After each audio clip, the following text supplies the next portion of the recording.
Today, a three-judge bench of Chief Justice N.V. Ramana, Justices Surya Kant and Hima Kohli of the Supreme Court today morning began hearing a batch of petitions challenging the constitutional validity of the sedition law.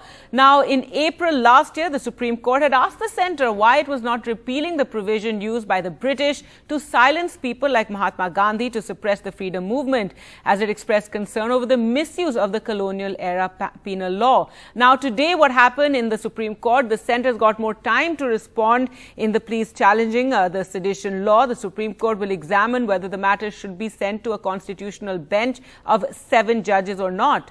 The Supreme Court has also directed petitioners to file responses by Saturday morning. The Supreme Court has directed the centre to file a counter-affidavit by Monday morning, and the matter will be heard next on the 10th of May.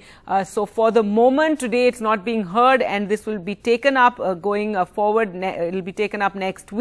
Mahua Moitra, the Trinamool MP, who's also one of those who's challenged the sedition law, in fact tweeted, "It's shameful how the Solicitor General wakes up every morning and comes to court only to stall hearings and buy time for the government of India in the most urgent cases."